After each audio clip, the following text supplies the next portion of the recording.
Beloved is a 1987 novel by American novelist Toni Morrison. Set in the aftermath of the American Civil War, the novel follows a troubled family of formerly enslaved people whose home in Cincinnati is haunted by a vengeful spirit.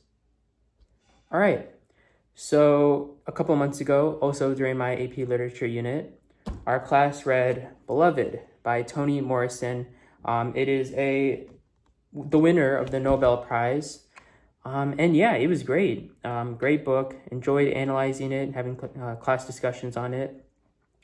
I've read a lot of books. I feel like throughout not only high school, but like middle school, a lot of books about like slavery and, just about like the inequalities back in the 1800s. I feel like it's sort of been like a recurring topic, but I genuinely think that Beloved might be the best out of all of them that I've read. This takes like something like, the horrifying treatments of slaves and turns it into like a supernatural sort of trauma-inducing novel. And yeah, it was great. I enjoyed reading it. I will say though, at first it was relatively difficult to finish due to, of course, its heavy, immense subject matter and dense passages. But it is ultimately gripping and riveting. And I would say by the first quarter mark, by like 25% in, I was completely hooked. But yeah, this book reveals the painful post-Civil War experiences of freed slaves, offering a very powerful portrayal of the horrors that they faced.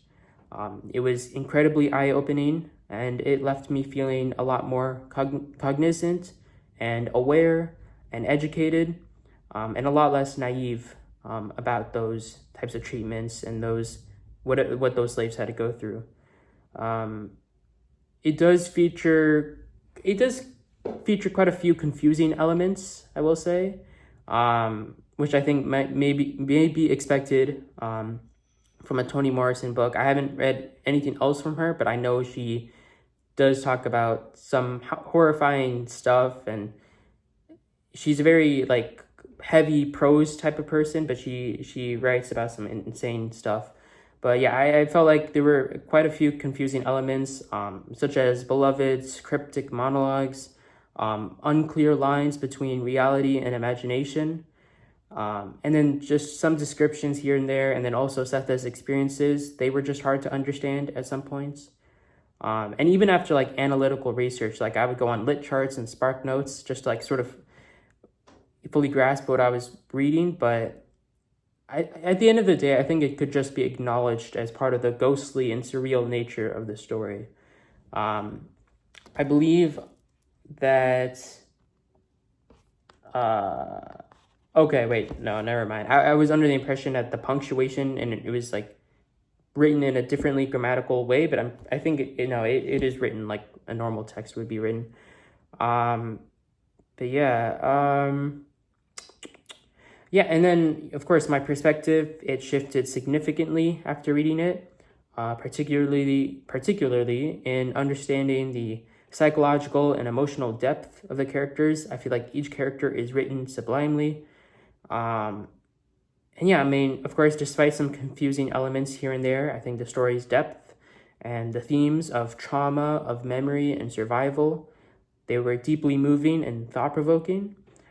There's also a theme of time in a way. Time is a huge thematic component of this book. It's played around with a lot. It's like the present time and Beloved is haunted by the past.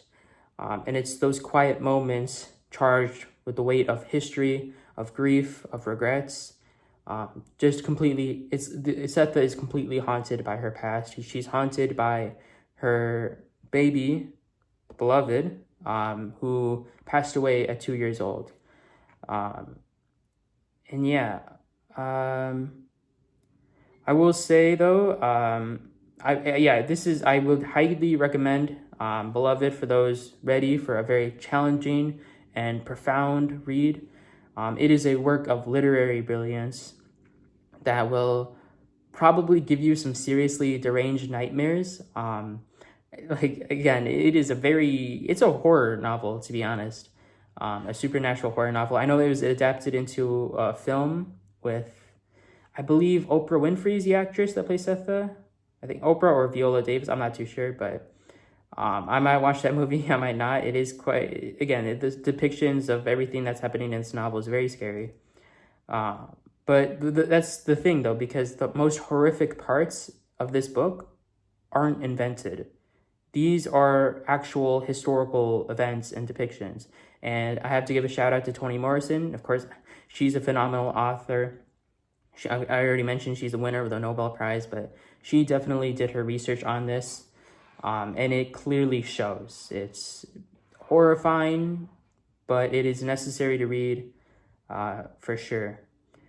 And yeah, I mean, again, just I would say there were some very vague allusions here and there that are quite hard to grasp on a first read. This definitely invites a reread.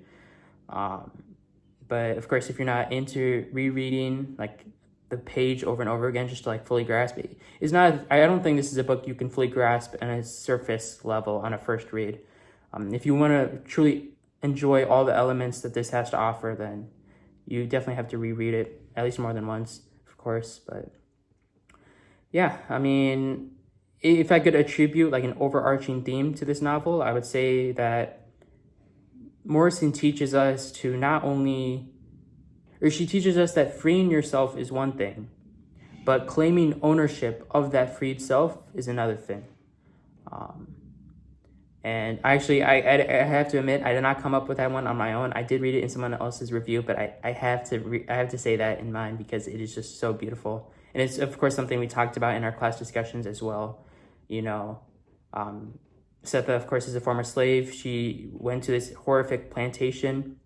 She got out, but her past still haunts her in this present time. So overall, just an invigorating read. I'm gonna give Beloved an 8 out of 10. But yeah, if I didn't miss anything, I guess I didn't. But that's pretty much it. Hope you enjoyed. See ya.